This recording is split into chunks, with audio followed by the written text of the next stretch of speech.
Hello, this is the LEGO City Police Chase at the Bank set. This is another city set based around the modern road plates, but as you can see readily, this is not dominated by the road plates. You actually do get a lot of substance here, and there's not a whole lot of unused space when you put everything together. Now, not everything does go together, and certainly I really wished that there was more focus on the bank, but this is a little bit better in terms of its structure, playability, and depth than I expected from the initial pictures, all the official pictures, which typically oversell the play value and oversell the detail and everything. But in this case, I'm actually pretty happy. Let's look at the details. But first, let me show you the whole thing with all the vehicles and figures removed. So you can see actually what you get for terrain and for structure. So it's just a little traffic stoplight out here, a couple seats. You could see that as being a piece of a park if you want to add in something else behind there.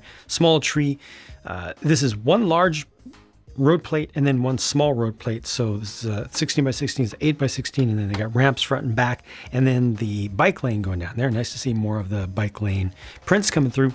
And then the building is 8 studs deep, which is not a great start, but it's not terrible. And then it's 16 studs wide, but it does have 2 levels in it, and both levels are detailed. The ground floor has a single service desk, which unfortunately has no seat to go with it. Now you could rob one of the seats from outside, but you shouldn't have to. This is intended to be a teller's position, so a person is intended to be standing here, but unfortunately there's not enough room for a patron to come in and place some of their, put money down on the table, put checks or whatever. It just definitely needs to have more space here, I think, for stuff to occur, even dealing with imagination. Now on the door, you see that there's an open sign, there's a closed sign on the other side, so you can swap those out easily. That is the new for 2022 half door that goes in the wide frame. So you get a double door within a single 6 stud wide frame. And then this is a restroom, which is fully enclosed, which is actually kind of cool. Because, there properly is a restroom inside of there, and you can see that part of that wall is intended to be broken out. That's one of the features here, which actually becomes funny when you use it. But it's nice to have a restroom with a door on it and everything. We kind of need more of those in houses. This is the smallest possible form of a water cooler with also hot water out. That's the new print for the clock. And then upstairs, this is the vault, which you can see has money inside and gold bars. This is intended to be locked in from one direction and then over to the side. More money. So this is just regular sacks, no printing or anything, but it's a little bit suspect that stuff is just on display. You kind of have to figure out what you're trying to do, what you want to see here in terms of how this upper floor is really laid out. It does have the details. You can put money in the safe over here, as well as a little bit on top right now.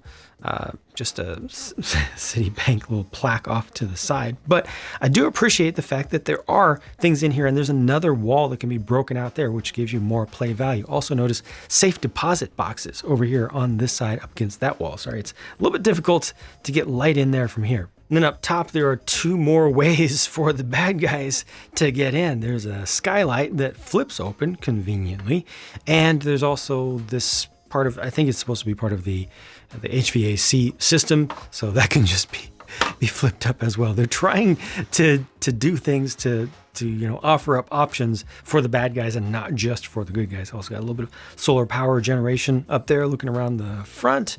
That is a big sticker. Got an ATM down here. This is actually done pretty well. 3 pieces for the security camera, but it can angle all around because of the way that it's mounted on the corner. Kind of like that. And then also down at the base, some newspapers. And this is actually the post office box. So this is the mail box. You can see a couple bits of mail in there as well. This is a glow-in-the-dark piece right here. That the cylinder is a glow-in-the-dark piece, which glows quite nicely. And there's an alarm outside. Now, let's talk about those action features or play features. You can break open from the outside. If you can get up to this level somehow, you break open the wall from that side, which simply gives the bad guys, ingress into the place. They can also take out the ATM. There's a little hook here where you can kind of pull this And that just gets you into the restroom. So you can imagine if somebody's on the toilet, that would be a funny scene, but they just give you a little breakout piece of wall. And then this whole thing can simply be stolen and taken away. Not a bad looking ATM. And of course, space for money down there.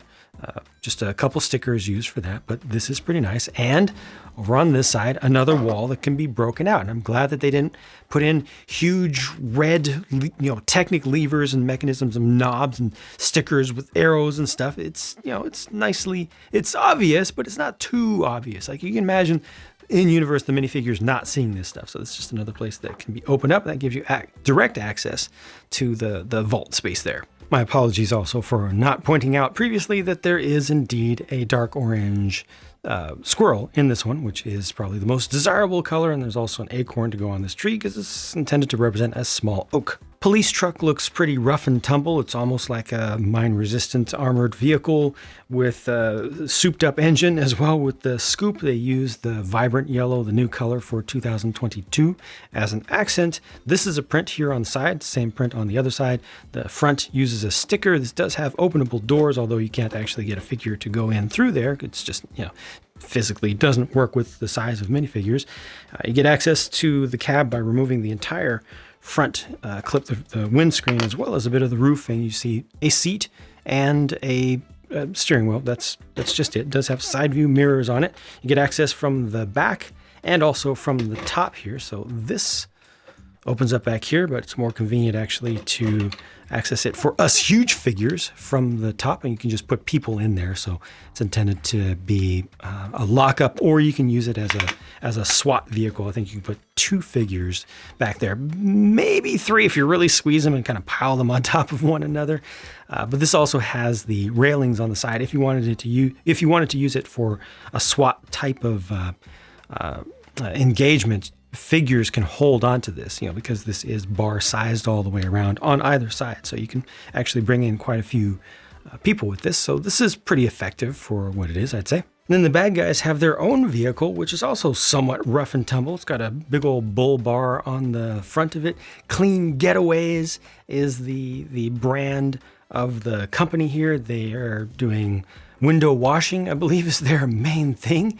And obviously they're also crooks. But what you do with this has a nice back to it. I like the texture right there. It's kind of simple. But this comes down. Okay, nothing going on there yet. Well, this opens up. Aha, now something's happening. Aha, now we're talking.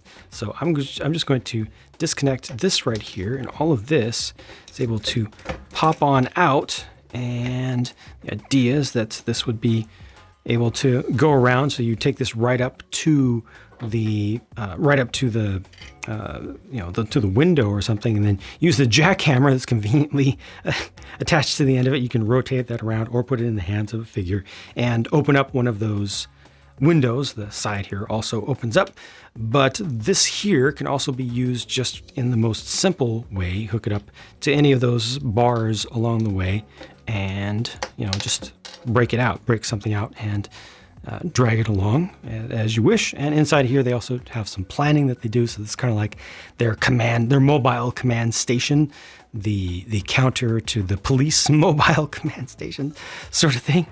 And you can see that they are figuring out exactly what they're going to do with their equipment. Now, when this is all folded up, obviously you're not going to be able to put figures in here as well as the stuff, but I think that this is a pretty good use of space, and definitely adding in those couple of stickers adds in a little extra value as well. It's obviously super cheap for Lego to do. I just want to toss that in there, put it back. Oh, too far. There we go. But yeah, I think that this is done pretty nicely, and hey, it looks decent from the outside too. What, there was a gap there. It's because I didn't put the cherry picker back in right. This also has opening doors on the cab, and you remove this to get access to put a single driver in there. So far it's been truck versus truck. Now we go to the air with this pretty sizable helicopter for the police. This does use the new canopy piece for 2022, which has the windscreen insert embedded into the piece. And unfortunately, this one did arrive scratched and scuffed, and I personally am a little bit scuffed about that because I'm tired of getting pieces that are damaged right from the factory. You can call to customer support, and in most cases, from what I've heard, if you complain that you're not satisfied with quality of pieces, they will replace them for you, but I don't want to have to go through that process. So this is entirely too common that this problem comes up.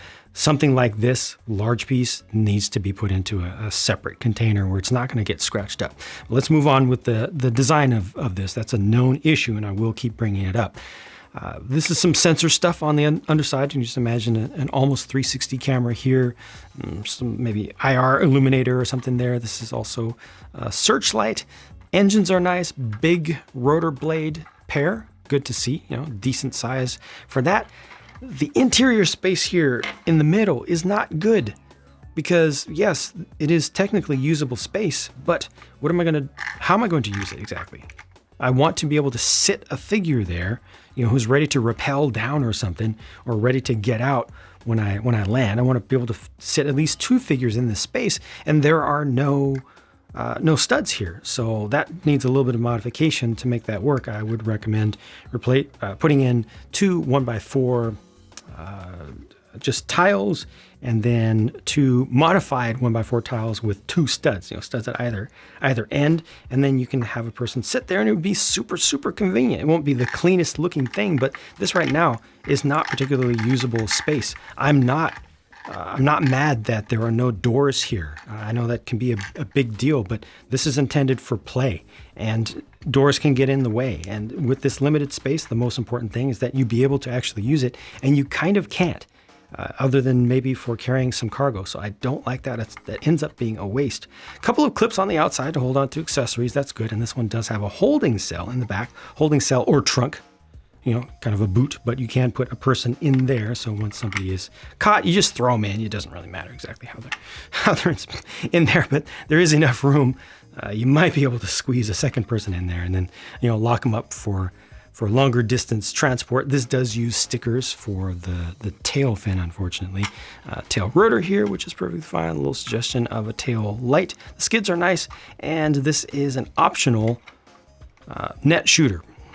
These often don't work well, but here's the great news. If you absolutely hate this and you want this to want the whole thing to look better, just take this off, pop that off, and that's not a bad look right there. It's really convenient. They give you the option, so I really can't complain about that. You can use this. It can be fun for some folks. For me, I found it to be not so much fun. But inside, pretty simple, but there is a control stick and a console here, with the relatively new print. And I do want to point out that even though there is an extra 2x2 space back there with plenty of width for arms, with the elevated platform, you cannot squeeze in a second figure. I think if you take that out though, you can squeeze in a second figure in tandem. And finally, for an air counter, the Crooks have this thing. It's their own quad rotor, and this has clips on the underside to hold on to those money bags. So this can be used as a cargo getaway thing. A person can hold on to the back here so they can actually be, human can be transported in, can do the damage, can use this to get them in through either of the upstairs roof ingress points, or possibly even in from the side, and then grab some money and then take off with it. This is designed pretty well and doesn't use too many pieces, definitely adds a bunch to play value, and that is another glow-in-the-dark tile there on the front. Also, this can be transported to the scene or near the scene with the help of the truck. So the truck becomes the carrier for this, and this just sits on top very conveniently. The figures here are Rookie Partner on the left, Sam Grizzled in the middle, and on the right is an unnamed character from the Lego City Adventures TV show. If you don't like the fact that these are named characters, I've seen a lot of people complaining that named characters prevent kids from having an imagination. Strong disagree from me, but for folks who get stuck in that, just imagine that they don't have names in the first place. Problem solved. A good selection of figures with a little bit of variation between them. Nice to get the hairpiece here. No alternate hairpiece for Rookie Partner, unfortunately. That would have been a nice inclusion. Also, no alternate face for her, but I do like her main face. No alternate faces for any of these, but I do like that smile. Like it's a little bit different from usual, and I like it. I also like this face. And then here with the crooks, on the left is Betty, in the middle is Vito, and on the right is Hacksaw Hank. These all use the same torso print. It's intended to be a uniform for their crooked business. And I like that torso print. I think it's pretty nice. I appreciate the fact that the ID badges have what looks like a small smart chip in each. So it's a little bit, more modern tech than we usually see. And I like the metallic prints on them. On the far right, that flashlight uses a glow-in-the-dark tile at the end of it, just like the cop did on the last spread of figures.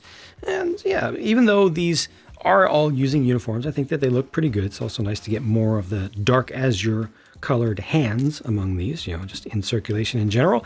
And these all do have alternate faces. I'll also show you the fronts again, so you can see what they look like just normally. But, you get basically the normal version and the, okay, now I'm really being a crook, so here's a good way to pick me out of a crowd version. Here are the leftover pieces, with the exception of this here, which is simply a crushed piece, came right out of the box like that. It was a slow crush involved, did not happen as part of the molding process, just an accident. It's going to happen sometimes, but I always try to show you when I encounter any piece that is wrong.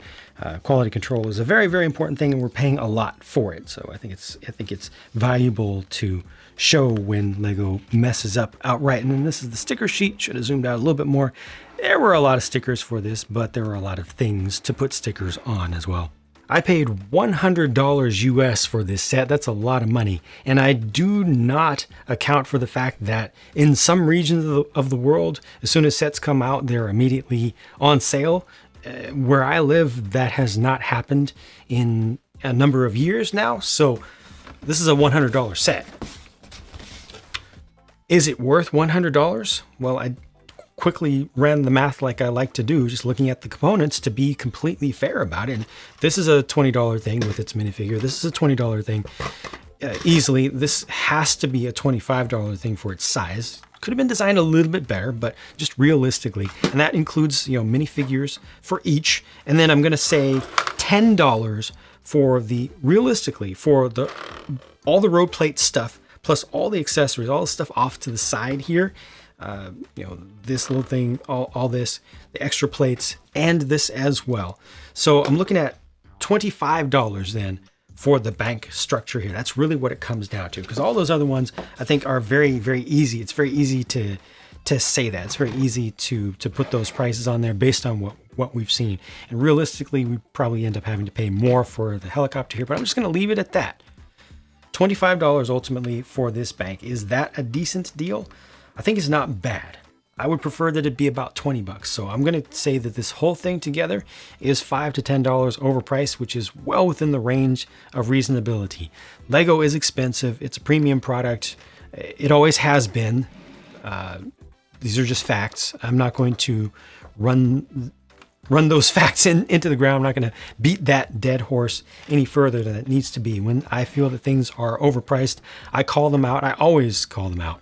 When I feel that something is not overpriced, given market conditions, based on what we know, for Lego, I will say that. I'm not afraid to say that.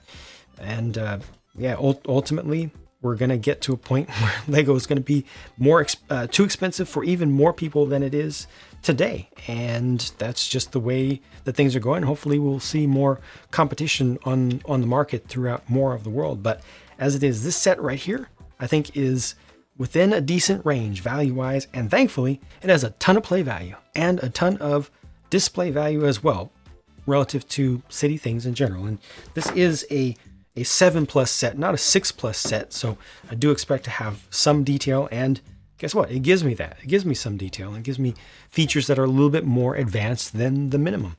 Overall, I think the designers did a very good job here and presented a nice play set that a lot of kids will get a lot of enjoyment out of. Could have used some small tweaks, but it's just about there. Let me know your thoughts in the comments. Thanks for watching, and I'll talk to you again soon.